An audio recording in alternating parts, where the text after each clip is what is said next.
નમસ્કાર, YNN news ચેનલમાં આપનું સ્વાગત છે। હવે જોઈએ આજના સમાચાર। રાધનપુર તાલુકાના પીપળી ગામ ખાતે વિકસિત ભારત સંકલ્પ યાત્રાનું ભવ્ય સ્વાગત કરવામાં આવ્યું।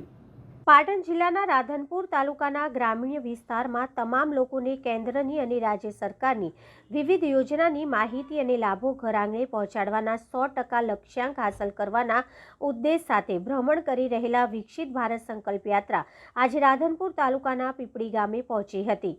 પીપળી ગામના સરપંચશ્રી અને પીપળી ગામના લોકોએ રથનું ઉષ્માભેર સ્વાગત કર્યું હતું। સમગ્ર કાર્યક્રમ પીપળી પ્રાથમિક શાળા ખાતે યોજવામાં આવ્યો હતો। કાર્યક્રમમાં વિકસિત સંકલ્પ યાત્રાના સરકારશ્રીની વિવિધ યોજના અંગે વિસ્તૃત માહિતી આપવામાં આવી હતી।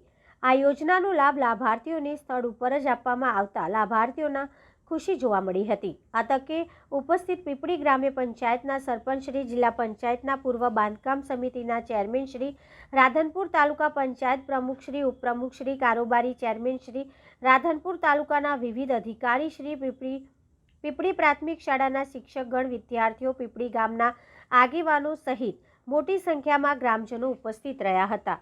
આ પ્રસંગે રાધનપુર તાલુકા પંચાયતના તાલુકા વિકાસ અધિકારી શ્રી, રાધનપુર મામલતદાર શ્રી, રાધનપુર વિધાનસભાના ધારાસભ્ય શ્રી લવજી સોલંકી અને ભારતીય જનતા પાર્ટીના કાર્યકર્તા અને અન્ય મહાનુભાવોની ઉપસ્થિતિની અંદર પીપળી ગામના લોકોને કેન્દ્ર અને ગુજરાત સરકારની 17 પ્રકારની અલગ અલગ યોજનાઓની માહિતી અને સ્થળ ઉપર કામગીરીનો નિકાલ કરવામાં આવ્યો હતો।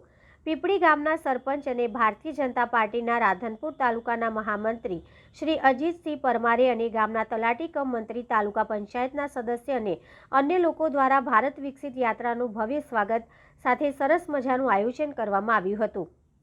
સમગ્ર ગ્રામ દ્વારા આવેલી યાત્રાનું ભવ્ય સ્વાગત કરવામાં આવ્યું હતું। સાહેબ, આજે મોટી પીપળી ગામે ભારતના યશસ્વી વડાપ્રધાને જે સંકલ્પ કરેલો કે વિકસિત ભારત બનાવવાનો રથ આજે મોટી પીપળી ગામે વધાર્યો। રથનો ઉમળકાભેર ગામના દરેક સમાજના લોકોએ સ્વાગત કર્યું અને જે આપણા યશસ્વી વડાપ્રધાનની વાત છે કે ભારતને એક ભારત બનાવવાનું અને સ્વસ્થ ભારત બનાવવાનું એવા સંકલ્પને ગામ લોકોએ વધાવી લીધો। સાથે સાથે અહીંયા કર્મચારી પણ એ તાલુકા વિકાસ અધિકારી, મામલતદાર સાહેબ, બીજા અન્ય એ ખાતાના કર્મચારીઓ સાથે રહીને દરેક ગામના લોકોને જે લાભથી વંચિત છે એની વિસ્તૃત એની ચર્ચા કરી અને છેવાડાનો માનવી એ સરકાર શ્રીના લાભ સિવાય રહી ના જાય એવી દરેક યોજનાની માહિતી આપી અને ખૂબ જ ઉમળકાભેર આવકાર મળી રહ્યો। બોલો ભારત માતા કી જય।